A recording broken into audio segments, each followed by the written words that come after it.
This is question number one of the section for the section bank volume 2 from the AAMC. This is discrete section set 1. Which past research question would be most appropriate to evaluate using a longitudinal design? So if you recall from your content review, the word like longitudinal, so it's like a longitudinal design is basically when you're looking at something at a long period of time and kind of evaluating. Usually like these types of studies are observational and you're just kind of like looking for changes in like an individual over time as they age. Let's go through these answer choices one by one and kind of like guess and check and see if our it matches with our definition of a longitudinal study design. So if you look at answer choice A, the influence of an individual's attachment classification as an infant on their adult relationship style.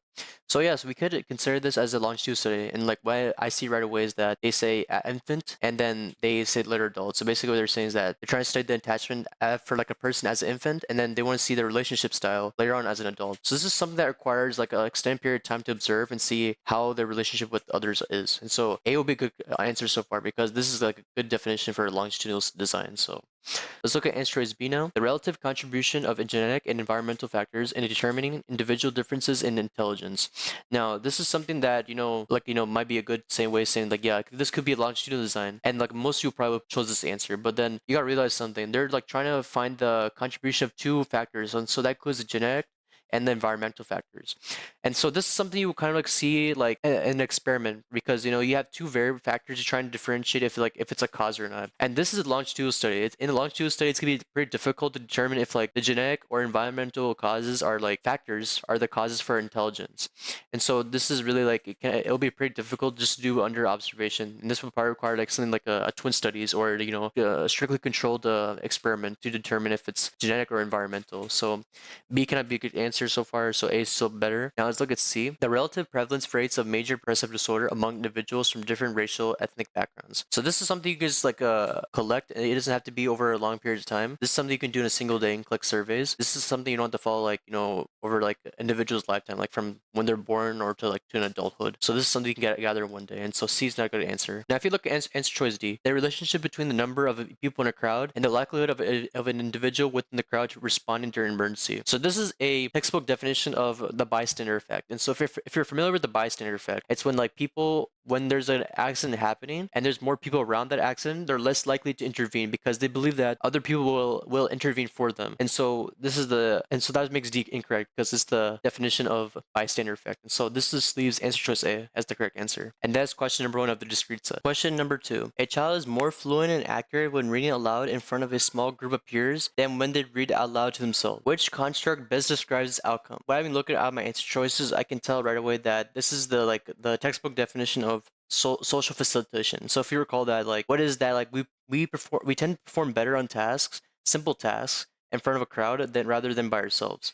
And so then, let's say the task itself was complex, and if it was complex, we were more likely to do bad on it rather than good. And so that's just the basic rundown of what it means. And so look at our answer choices. Right away, we can say it's C. But I'm gonna say why all the other answer choices are wrong. So D, individuation, is like when we are like in a crowd and like for example, like, just to give you a good example, like for example protests, right? People like tend to like break windows, smash cars, and the reason is why is because their actions are masked by the crowd, and so they kind of like set aside like social norms or like anything that's considered bad in society and do like awful things inside a crowd, and so they see the crowd as like a mask to cover themselves up. So A is not the correct answer. B, scaffolding. Just to give you a good diagram example here, it's basically when we're trying to learn something new, and then we have like a mentor or teacher to teach us. But then it shows us over time that the more skilled we become at it, we require their help less and less, and so eventually we can do it alone by ourselves. And same with like you're trying to become a doctor, eventually, because that's the point of residency. Residency, you get taught by you know actual physicians, and over time you can do the procedure or like doing like a patient intake by yourself. And so that's just a good example of what scaffolding is. So it's not the correct answer. B, I already said this right here. And so then finally D, social support. It's wrong because like social support is like when we receive like encouragement, physical help from people that we know. It can be like friends or family, and then they help us like succeed. This is different from social facilitation because this is more of a short term rather than a long term. Social support is like something that can explain like how we have an improvement in behavior, but now social facilitation is like when someone's watching us. They're not really intervening, they're just observing us. While as social support is like when we're getting receiving help to do better at a task. And so that's why C is a better answer than D. And that's question number 2. Question number 3. A researcher administers a measure of generalized intelligence to the same group of participants twice over a 6-month period. Which correlation between scores at time 1 and time 2 would best support the measure is reliable? Okay, so now looking at our answer choices, they're telling me right away this is something that has to do with positive or negative correlation type graphs, right? So if I was looking at this question, and I would tell myself right away, if these participants are taking the same exact test again within a 6 months period, I expect that their scores to be similar, right? Because they already seen the questions and they already know the answer and like kind of how they solve, and so their answer choices should be consistent, and so their score overall should be consistent. So I expect like something like a positive correlation rather than a negative correlation. Because if I pull like a graph up here, this will be an example of a positive correlation. This will be an example of negative. So this is like, let's say, score 1, score 2 right here. They're ideally going to be very similar. They have a positive correlation over time. I'm going to try to eliminate anything that's negative. So let's get rid of B and then let's get rid of D. And then I was looking at A and C now. So now we know that it's a positive correlation. But then what the heck does these p-values mean right here? So to like give you an idea, a p-value is something like this is something from like statistics. So if I were to, let's say, if x is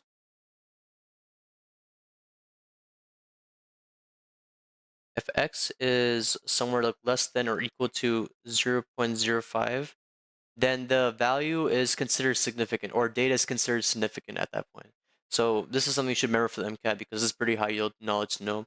So anything equal or less than 0.05 is considered significant. So C is a good one so far because if you look at 0.20, it is definitely greater than 0.05, so it's not that significant. When we look at our question, we know right away it has to be significant, right? Because they're being tested less than 6 months, and so the score should be the same. And then they have a p-value of like 0.01, so it's less than 0.05. And they also have a very strong R value because if the value is closer to 1, that means there's a strong correlation. Versus if it's less than 1, it's not a very strong correlation. So C has to be be our correct answer rather than A.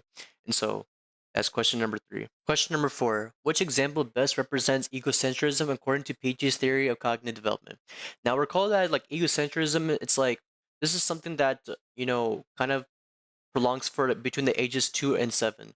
And so during that age range, children have the ability to recognize someone else's perspective. So let's say like a toddler, they cover their eyes, even though they think they're covering themselves, other people can still see them. And so the child thinks that they're hiding from people even though they're covering their eyes. And so that's the inability to kind of perceive the other perspective.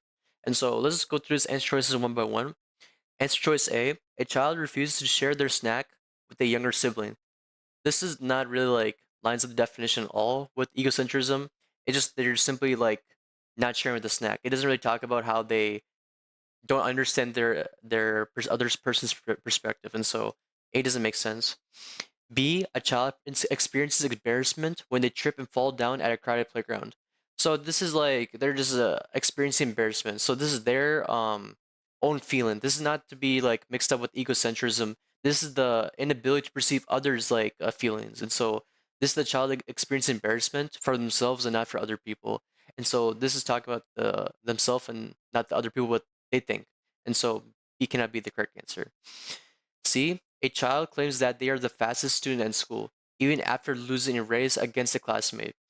Now, this could be like a very good trap question, thinking right away, egocentrism, like, this is though, however, not really related to the perspective of other people. This is a claim they're making for themselves, and then they don't really discuss how the other classmates are missing their perspective on it. It doesn't really go in depth and detail. So not really a good answer, but I'll come back to it later. Let's look at our other answer choice for now. So answer choice D. A child facing in the opposite direction from their parents asks, "What's that?"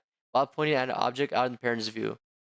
And so this is like this is much better than answer choice C. So look, like to digest D quickly, it's basically like saying that um so like when the parents pointing somewhere, they don't understand where the parents point at exactly. So they don't, in this case, they don't understand the perspective of what they see.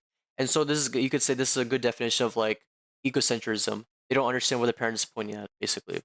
So D is a much better answer than C because they are like, because C is wrong because they don't really point out to the inability to see of like what the other person is pointing out to. In this case, no one's pointing out to them that like, okay, they're not the fastest person at the school. They're making other claims. So they're just saying even after losing a race, they don't really talk about the perspective. Rather, D makes much more sense than C because they kind of like strip just tell us that. And so D is the correct answer. And that's question number 4. Question number 5. And this is the last question of the discrete question set. Which intervention is most likely designed to reduce the fundamental attribution error? So recall that fundamental attribution error. It's when like we tend to emphasize people's personality traits over like situational factors. So for example, let's say I'm driving to work to like in my car, and so then I arrive late, and then my boss assumes that I'm just being lazy because I show up too late to work. But in reality, the situational factor is that I was stuck in traffic and there was an accident, and so that's why I was late to work. So that's what basically what it means. And so let's go through these answer choices one by one because they're trying to ask what will most likely reduce the fundamental attribution error. So you want to find something that helps reduce it.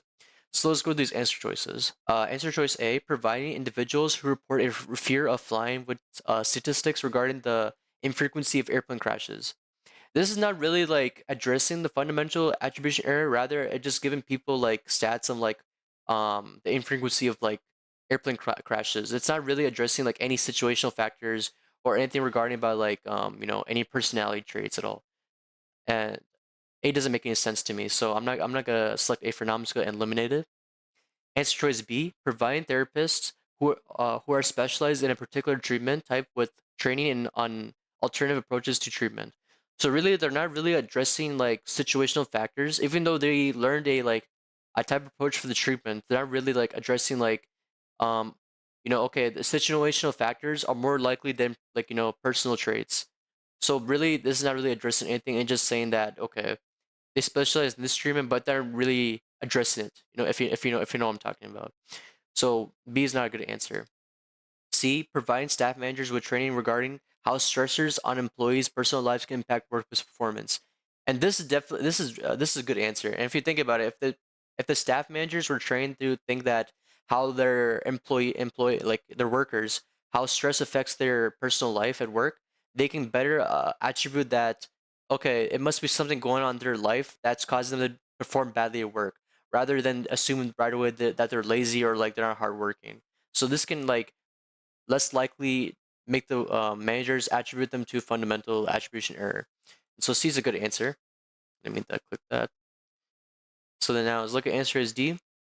Providing individuals experiencing self-blame after a negative life event with strategies for reframing their explanations for why the event occurred.